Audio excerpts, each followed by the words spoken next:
도르트 신조 강의 31번째 시간이면서요. 오늘이 이제 이 도르트 신조를 끝내는 마지막 시간입니다.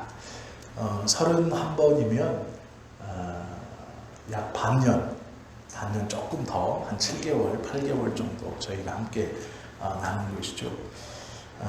다 아시는 것처럼 도르트 신조는 1618년부터 1619년 약 2년에 걸쳐서 도르트라는 도시에 모여서 개혁교회의 목회자들, 신학자들이 함께 모여 독일과 프랑스, 네덜란드, 영국을 비롯한 개혁파 신학자들의 대표적인 목회자와 학자들이 도르트라는 독일의 도르트 지역에 모여서 아르미니우스 주의자들이 말하는 이 거대한 신학적 도전, 즉 하나님의 예정과 하나님의 작정, 일방적인 은혜, 이 모든 성경의 귀하고 복된 진리들을 부정하면서 구원은 하나님의 일방적 은혜가 아니라 사람 속에 이미 있는 어떠한 선함, 그것이 특별한 계기를 통해 드러나고 하나님은 그것이 언젠가는 이 사람에게 드러날 것을 아셔서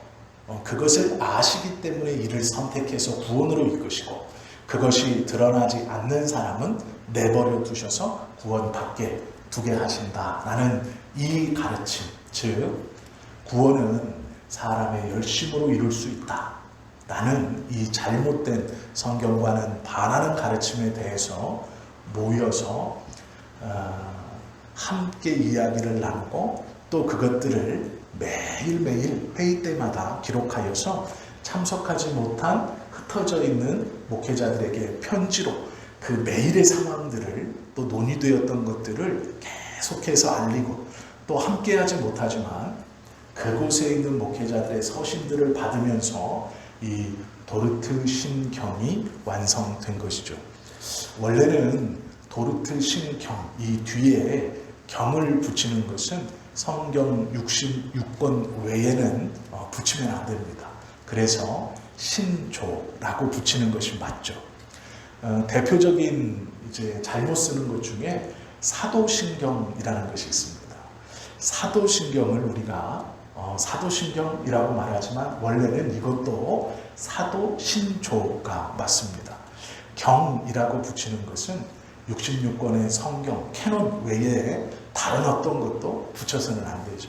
그러나 워낙 익숙하게 사용하고 또 어떤 의미와 뜻을 가지고 있는지를 다 알기 때문에 우리가 사도신조라고 하기도 하지만 사도신경이 조금 더 우리에게 자연스럽고 그렇다고 이것이 무엇이다 라고 하는 것이 아니기 때문에 그렇게 그냥 붙여서 사용하는 경우도 있다라는 것이죠. 이 도르트 신조도 마찬가지입니다. 때로는 도르트 신경이라고 붙이기도 하죠. 그만큼 귀하고 복된 것을 높게 조금 하는 것인데요. 원래대로라면 신조라고 다 붙여야 하고 성경 외에는 경이라는 말을 붙일 수는 없는 것입니다. 그래서 만약에 그걸 가지고 누가 물어보면 알고 있어요.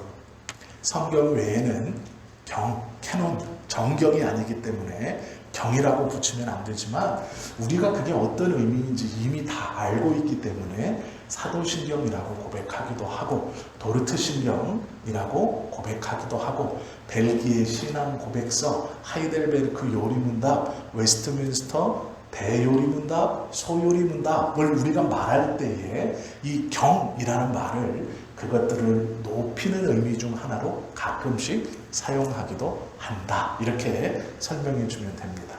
오늘은 이 도르트 신조의 마지막 31번째인데요. 벌써 약 8개월의 시간이 흘러서 처음 이 도르트 신경 배경을 설명하던 것이 기억이 납니다.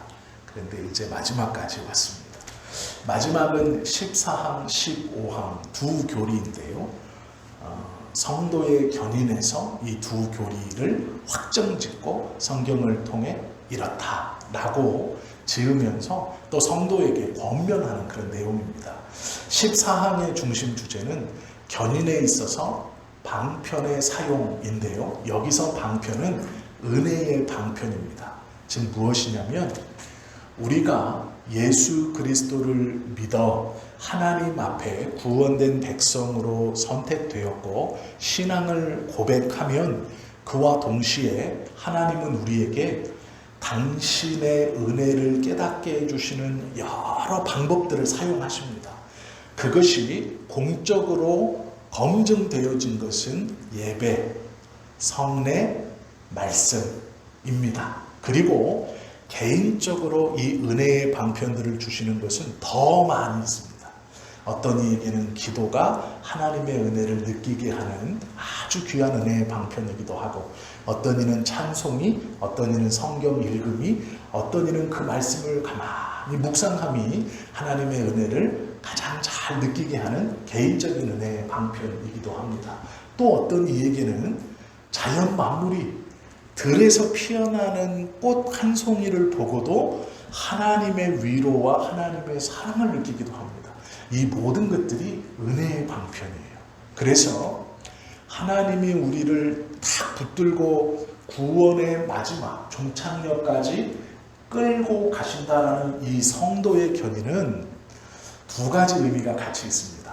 하나님의 붙드심과 성도의 그 구원, 붙들림을 받은 성도가 하나님이 베풀어 놓으신 그 수많은 은혜의 방편들을 사용해서 하나님이 나를 붙들고 가시는구나 라는 이 견인의 교리를 더욱더 확신할 수 있다라는 것이죠. 그래서 하나님의 구원을 경험한 사람, 하나님이 붙들고 가는 사람은 이 은혜의 방편들을 적극적으로 쓰기를 원합니다. 그래서 예배가 기쁘고 사모함이 되고 기도가, 찬송이, 성례가 은혜가 되는 거예요.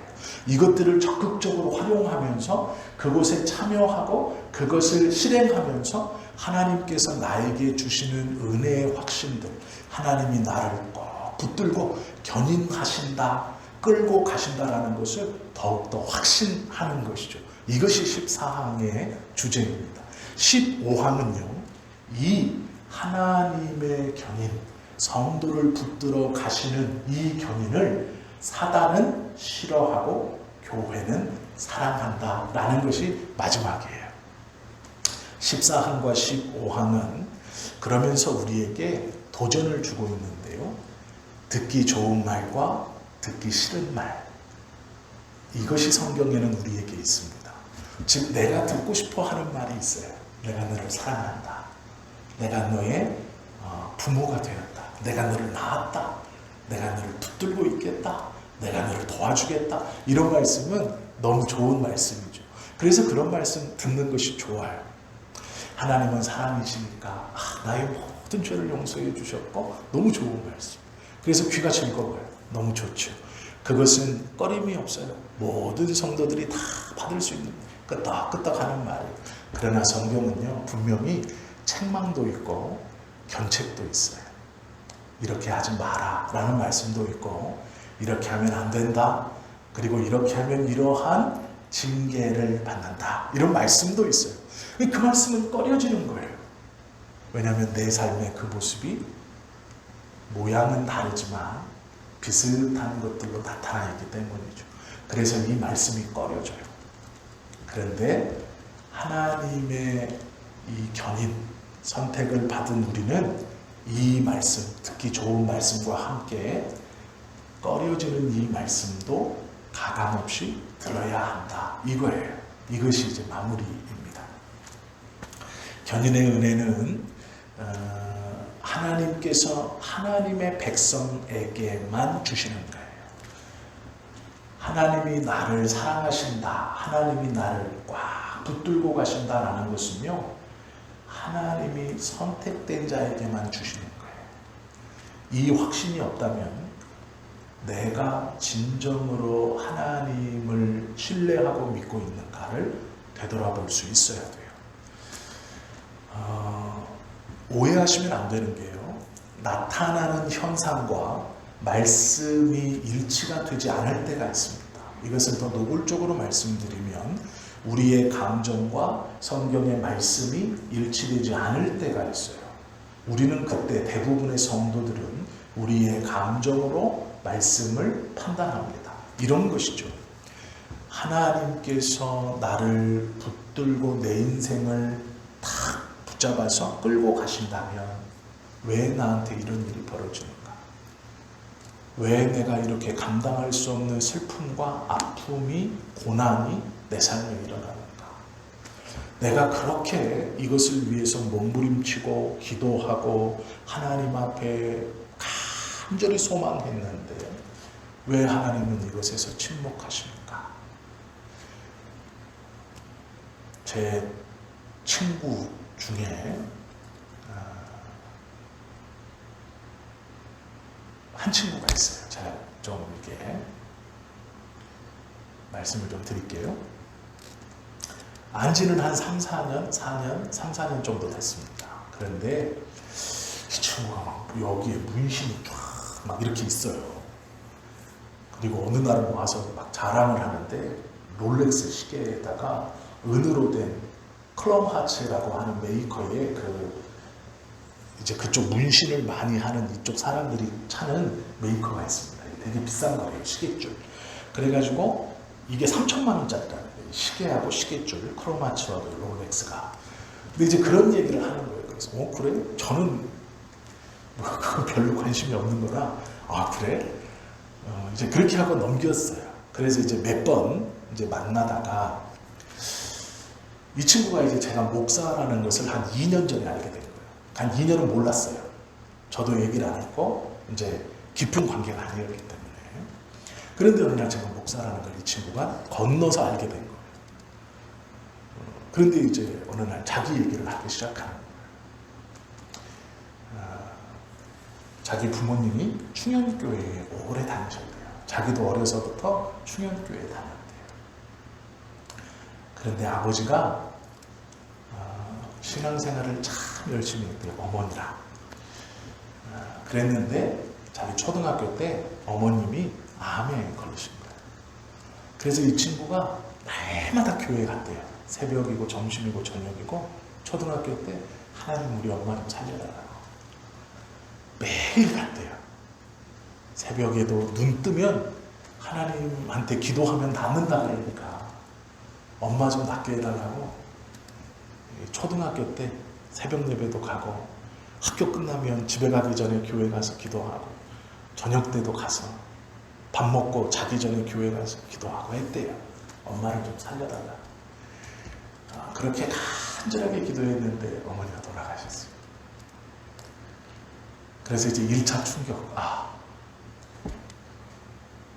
동생이 있었습니다. 어머님 없이 아버지가 이제 신앙생활 하면서 애들 둘을 키운 거죠. 근데 동생이 사고로 죽어요.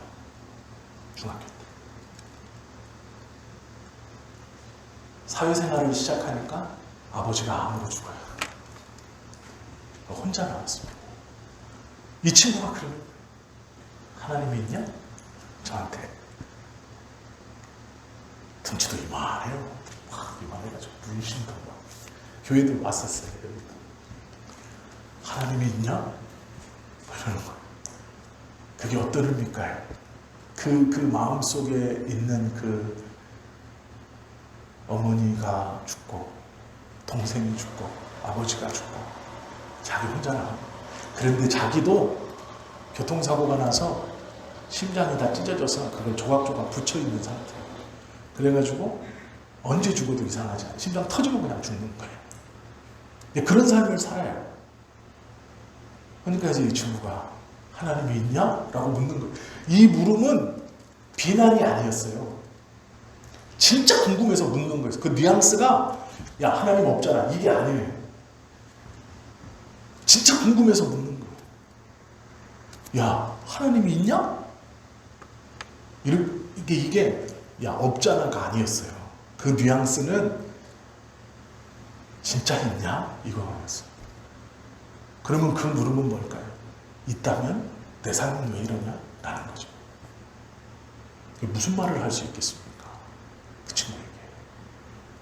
뭐 논리적으로 뭘 어떻게 설명해 줄 수 있을까요? 아니에요. 아무 말 못하고 하나님이 하셔야 돼요. 그것은 하나님이 해야 돼요.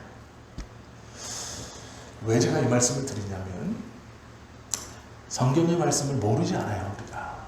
그런데 우리는 어떠한 일을 닥치면 성경의 말씀을 알지만 이 말씀을 감정으로 봐요. 내 마음, 내 상태, 내가 당한 일, 감정으로 판단해요. 그래서 감정을 가지고 하나님의 말씀을 보기 때문에 신뢰할 수 없어요. 왜요? 이렇게 말하지만 나는 이렇게 있거든요. 감정으로 보기 때문에 신뢰가 안 돼요. 그래서 성경은요, 훈련하라고 말하는 거예요. 이 일이 닥치기 전에 감정이 아니라 말씀을 가지고 감정을 볼 수 있는, 이건 훈련을 통해서 이루어진다라고 말해요. 훈련을 통해서. 사단이요, 우리를 끌어내릴 때 말씀을 비틀어서 끌어내리지 않아요. 우리의 감정을 붙들고 끌어내리는 거예요. 네가 그렇게 기도했는데, 네가 그렇게 소원했는데, 네가 그렇게 잘했는데, 우리의 감정을 틀어요. 감정을 붙들고 끌어내리는 거예요. 말씀을 끌어내리는 게 아니에요. 그래서 이 일이 만나기 나에게 닥치기 전에 우리는 부지런히 성경의 말씀을 익히고 훈련하는 거예요. 이것이 그리스도의 좋은 군사가 되는 훈련이에요. 이것을 통해 감정을 이기는 거예요. 감정이 하나님의 말씀을 판단하는 것이 아니다라는 것, 이것을 훈련하는 거예요. 계속해서. 다 아시지만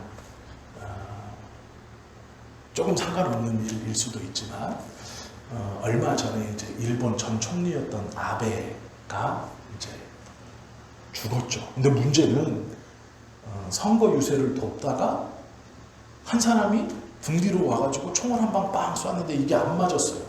근데 빵 소리가 나니까 이렇게 돌아보다가 한 발을, 이게 두 번째를 맞았는데 그게 이제 심장에 산탄총처럼 박혀서 죽었대요.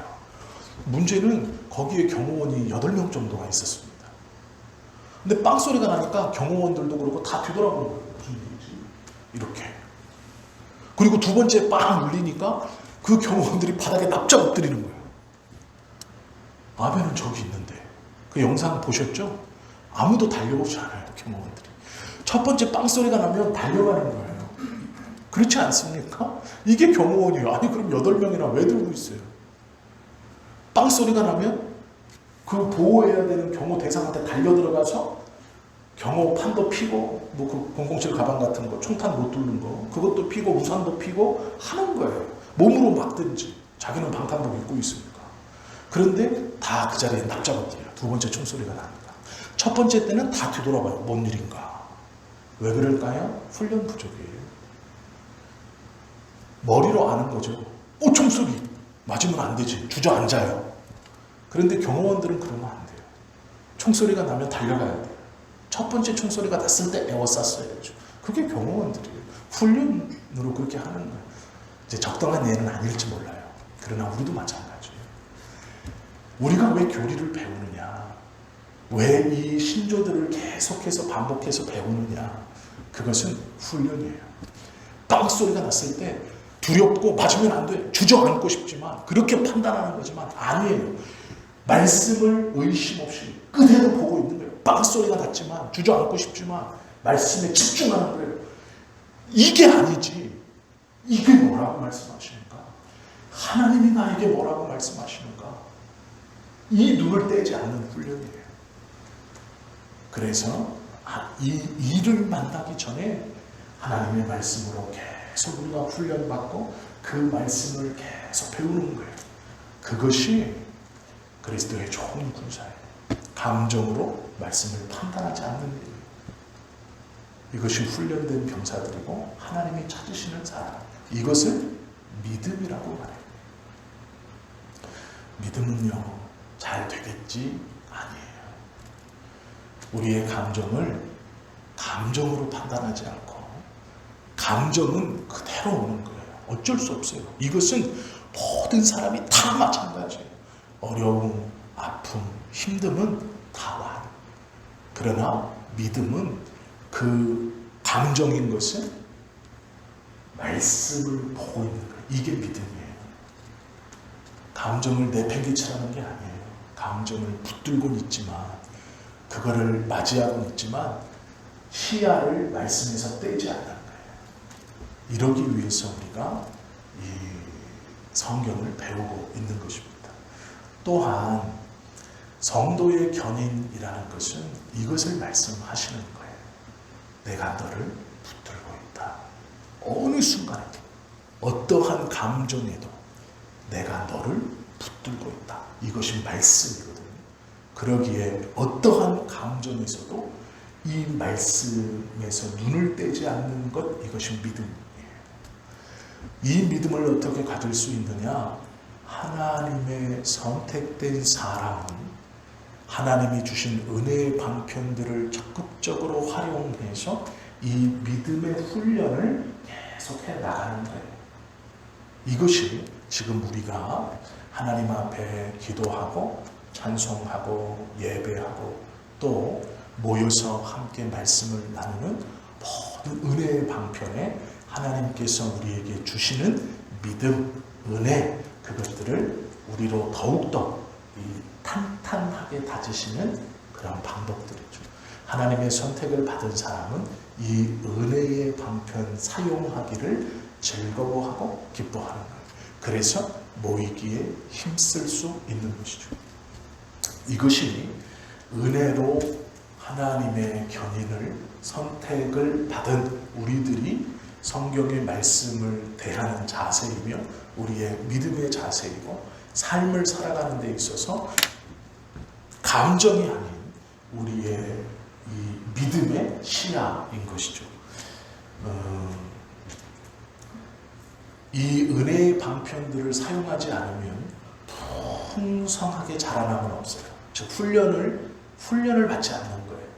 내가 하나님의 자녀가 되었긴 되었는데 이 은혜의 방편들을 소홀히 여기면 훈련을 받지 않은 병사와 똑같아요. 시간은 오래되었지만 빵 소리가 나면 주저앉는 거예요. 집중하는 게 아니라 훈련받지 못했기 때문에 주저앉는 거예요. 본능대로 반응하는 거예요. 감정대로 반응하는 거예요. 훈련받지 않은 병사에게 아무리 작전에 대해서 설명을 해도요, 실행할 수 없어요. 주변에서 빵빵 터지고 꽝꽝 터지고 막 총탄이 튀고 고통과 아픔이 오고 두려움이 몰려올 때 아무리 작전을 잘 치밀하게 설명하고 계획을 잘 설명해도 그의 시야는 이쪽에 있기 때문에 절대로 이쪽을 보지 못해요. 은혜의 방편을 사용한다는 것은 그것과 같습니다. 우리가 예배에서 하나님의 말씀을 나누고 하나님의 말씀을 아멘으로 받고 우리의 생활에서 믿는 자로 살기 위해 몸부림친다는 것은 그 훈련, 그리스도의 좋은 군사가 되는 일이에요. 그렇기 때문에 은혜의 방편들을 하나님의 선택을 받은 하나님의 백성들은 적극적으로 활용하여서 그 믿음에 대한 것들을 훈련해 나간다라는 것이죠. 이때에 지금 제가 설명드린 이 성도의 모습이 있고 또 하나의 성도의 모습이 있어요. 그게 무엇이냐면 앞서 잠깐 말씀드린 좋은 말씀만 들으려고 하는 거예요. 즉 내가 선택되었다는 것만 가지고 만족하는 성도예요. 이 성도는 믿는다라고 고백해요. 내가 하나님을 믿습니다. 그러나 교회는 안 나가요. 내가 주님을 사랑해요. 그러나 헌신과 봉사는 없어요. 나는 하나님의 백성이에요. 그러나 믿는 자들의 교류 저는 원치 않아요. 그곳에서 실망하고 그곳에서 너무 나하고는 안 맞아요. 이건 자기 좋은 거. 하나님의 약속의 말씀으로 우리를 구원시켜 주시는 것인데 약속의 말씀을 받았다고 말하지만 감정적인 거예요. 나하고는 안 맞아요. 비유가 상해서. 그 믿는 사람인가요? 아니에요. 좋은 것들만 들으려고 하는 거예요. 하나님의 말씀도 좋은 것들만 들으려고 걸려요. 우리를 견책하시고 때로는 책망하시고 때로는 경고하시는 하나님의 말씀을 듣지 않는 이런 성도, 첫 번째 말씀드린 성도 말고 이 두 번째 성도의 모습을 보고 아르미니우스 주의자들이 이렇게 말했어요. 성경에서 왜 그 많은 경고와 견책과 그 하나님의 그러한 경고들 그리고 징계들이 드러나 있는 줄 아느냐. 구원은 한 번 받았다고 이루어지는 것이 아니기 때문이다. 그리고 하나님의 견인, 하나님이 구원까지 끝까지 붙들고 간다고? 그러면 사람은 게을러져, 방만해져, 교만해져. 어차피 한 번 믿으면 하나님이 끝까지 구원해 준다는데 어떤 사람이 그 하나님의 말씀을 두려워해? 어차피 구원받는다는데. 이게 아르미니우스 주의자들의 주장이었어요. 그래서 성경에 그 많은 경고들, 견책들, 책망들이 있는 것은 성도의 견인의 교리가 거짓말이다라는 것을 보여주는 말씀이야. 이렇게 말했어요. 하나님이 붙들면 끝까지 붙들고 가신다. 이것이 거짓말인 것을 보여주는 것이다. 그러나 이 아르미니우스 주의자들은 은혜의 방편, 하나님의 선택이 어떠한 것을 의미하는지를 몰랐기 때문이에요. 그때까지도 사람의 편에 서서 내가 무엇을 해야 구원받는다라고 생각하고 있기 때문이에요. 하나님의 선택을 받은 자와 하나님의 선택을 받지 못한 자의 차이점은 없어요. 다 죄인들입니다. 하나님의 선택을 받은 자가 어떤 선함이 있어서 선택을 받았다고 성경은 말씀하지만 우리가 아직 죄인 되었을 때에 라고 말씀합니다. 이들도 죄인이고 우리도 죄인이에요. 하나님의 선택은요, 우리의 어떤 선함이 아니고 일방적인 은혜예요. 왜 나를 선택하셨습니까? 이렇게 물으면 하나님은 내가 너를 처음부터 사랑했기 때문이다. 이렇게 말해요. 이것이 하나님의 말씀. 내가 예수 믿는데도 이렇게밖에 못 사는데 하나님 여전히 나를 붙들고 계십니까? 라고 우리가 질문할 때 하나님은 우리에게 그래서 내가 너를 선택했다. 너는 은혜의 방편을 활용하여 이제 잘 훈련된 병사가 될 수 있다. 라고 말씀하시는 거예요. 이 두 번째의 사람들 우리가 가득 잡는다면요, 믿음이 좋다는 핑계로 하나님의 이 말씀들, 견책들을 무시할 수 있어요. 이것은 올바른 성도의 모습이 아닙니다. 하나님의 은혜의 방편을 이야기할 때 성경에서는 두 가지를 가장 중요하게 여깁니다. 예배도 기도도 아니에요. 하나님의 은혜의 방편 중 가장 귀하고 복된 것이 두 개가 있으니 하나는 성례이고 하나는 복음 설교예요. 즉 하나는 성례, 세례와 성찬이고 또 하나는 하나님의 말씀을 강론하는 거예요. 이 두 개가 성경에서 말씀하시는 가장 큰 하나님의 은혜를 경험하는 것입니다. 공인된 하나님의 은혜의 방편이라는 것이죠. 그래서 우리는 이 성례를 사모해야 하는 거예요. 성찬에 들어오면요, 지금 우리가 이 교회법적으로 세례교인 이상은 모두 다 성찬에 참여할 수 있기 때문에 우리가 세례만 받으면 성찬에 다 들어오죠. 특별히 감사한 것은 이제 올해부터 유아 어린이 세례가 교단에서 결의가 돼가지고 예전에는 2살 전에 부모의 의도로 유아 세례를 받으면 15에서 16에 입교식을 하고 세례 교인이 되었죠. 그 세례 교인이 되었음에도 불구하고 성찬을 못 받았어요. 그런데 지금은 세례 받은 모든 사람은 성찬의 권리를 갖는다라고 되어 있어요. 하나님의 백성으로 선택된 모든 사람은 나이를 떠나서 세례를 받았기 때문에 그 세례인 하나님의 선택을 받았다는 대중적인 표인 세례를 받았다면, 즉 교회에서 그 구원을 공표했다면 그는 성찬을 받을 수 있는 권리를 가졌다. 이것을 누구도 침해할 수 없다. 저는 이게 맞다고 봐요.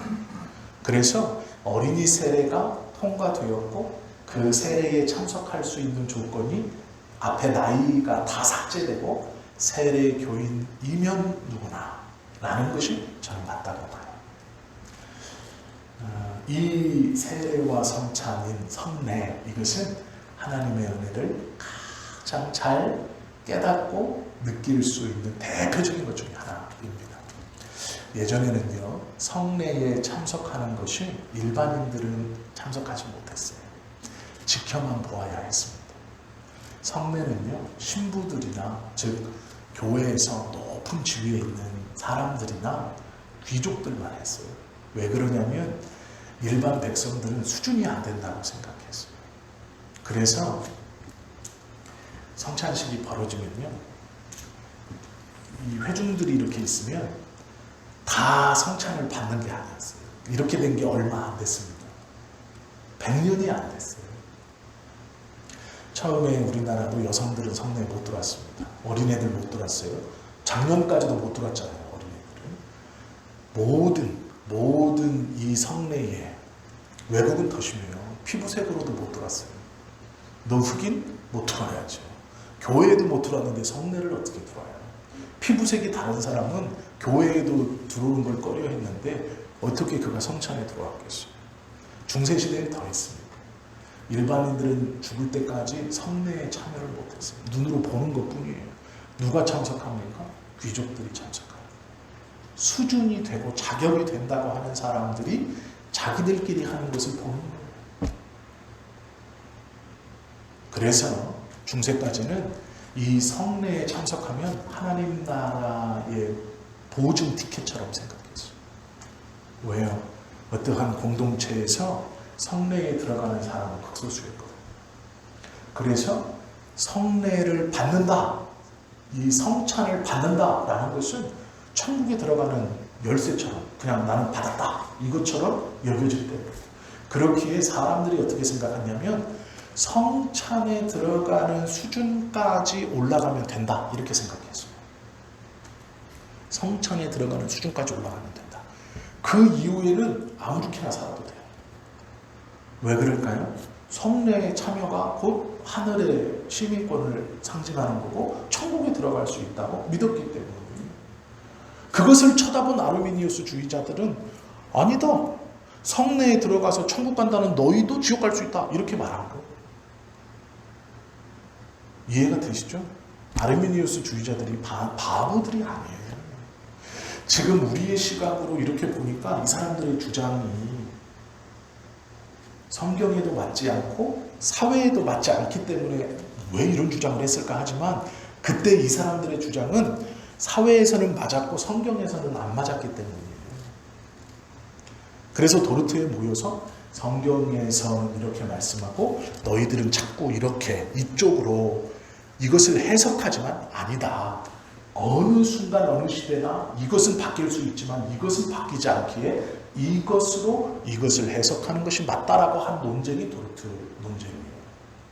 그래서 계속해서 아르미니우스 주의자들은 이 감정과 자기의 상황과 이것으로 신앙을 해석해서 하나님의 구원은 이런 것이고 하나님의 견인이 확실하다면 성도들은 방만해지고 게을러진다 라고 표현한 것이고 아니다. 말씀에서 진짜로 하나님의 견인과 은혜를 받은 사람은 이 은혜의 방편을 활용해서 그리스도의 좋은 군사로 자신을 훈련하기를 기뻐하고 하나님께 드리기를 기뻐한다. 이것이 성경에서 말씀하시는 중생된 자, 하나님의 선택한 자의 모습이다 라고 가르칩니다. 우리는 이 견해를 따라가는 거예요. 이 성경에서 가르치는 말씀들을 그대로 믿고 신앙으로 고백하고 우리도 이쪽이 아니라 이쪽으로 성경을 해석하는 것이 아니라 말씀으로 이쪽을 보기를 원해서 계속 성경을 공부하고 예배 때 하나님의 말씀을 나누는 것이죠. 이것은 변하기 때문이에요. 그러나 이것은 변치 않기 때문이에요. 변치 않는 것, 확실한 하나님의 말씀으로 변하는 것을 바라보는 것. 이것이 신앙이에요. 이것이 변해도 이것에 대한 신뢰를 잃지 않는 것, 이것이 믿음이에요. 이해가 되셨죠? 이것이 우리가 이제 믿어야 하는 바이고 우리가 깨달아야 하고 계속해서 고백해야 하는 바입니다. 14항은 그래서 이 은혜의 방편들에 대해서 성례와 복음의 말씀을 기록하고 있고요. 15항에서는 성도의 이 견인의 교리를 사단이 싫어한다 이렇게 말해요. 왜냐하면 틈이 없어요. 사단은 초기에 말씀드린 것처럼 이쪽을 건들 수는 없어요. 이건 하나님의 영역이기 때문이에요. 하나님의 말씀이기 때문이에요. 그래서 사단은 이쪽을 건들지 못해요. 그러면 어느 쪽을 건드느냐? 이쪽을 건드는 거예요. 공중 권세 잡은 자로 이쪽을 건드려요. 우리의 감정을 자꾸 건드려요.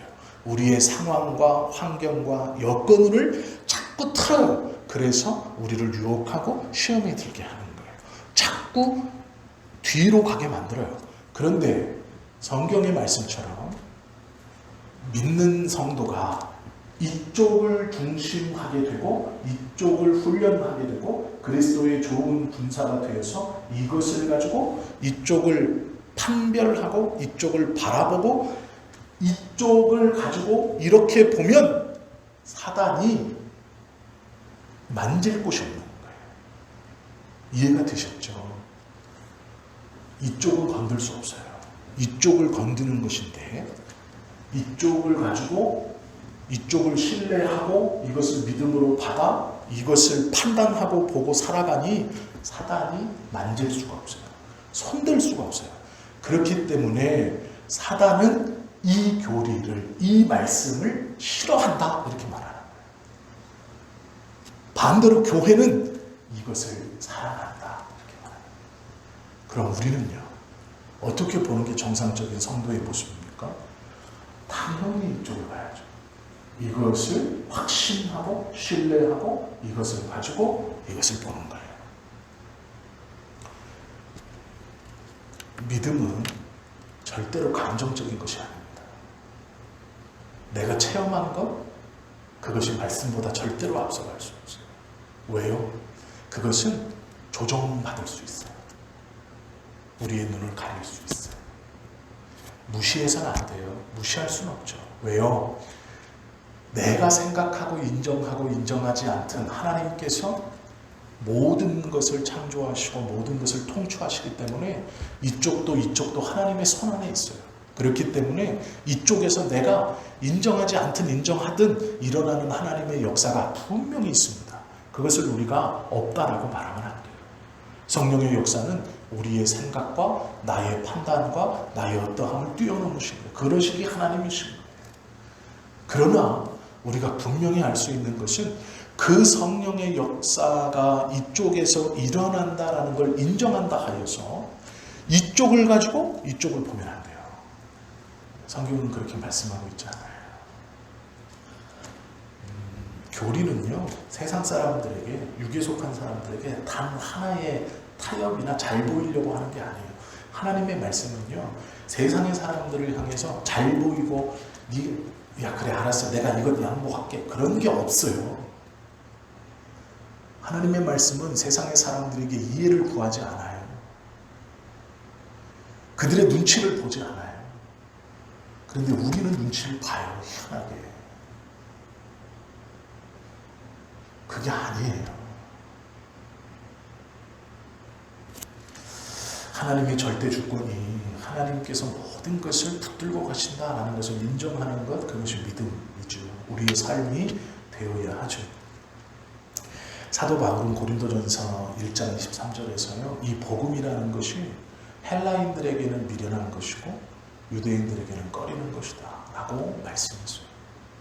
복음은 이쪽이 아니고요. 말씀이에요. 우리는 이것을 붙들고 가는 사람들이에요. 이게 믿음의 사람들이에요. 이쪽을 외면하진 않지만 이쪽을 가지고 이쪽을 보는 게 아니고요. 이것을 가지고 이것을 살아가는 사람들이에요. 이것이 헬라인들이 미련하다고 여겼던 복음이고요. 유대인들이 꺼리는 복음이에요. 우리는 이 복음을 붙들고 살아가는 사람이죠. 말씀을 좀 마치겠습니다. 도르트 신조는 우리가 좀 모자르고 우리가 좀 연약하고 우리가 좀 미련해도 하나님께서 우리를 꼭 붙들고 이 마지막 날까지 우리를 인도해 가신다라고 확신하고 선언하고 있어요. 왜요? 그것이 하나님의 약속의 말씀이기 때문이에요. 그리고 그 약속의 말씀을 네가 경험하고 싶으냐? 그러면 하나님이 주신 은혜의 방편들을 적극적으로 활용해라.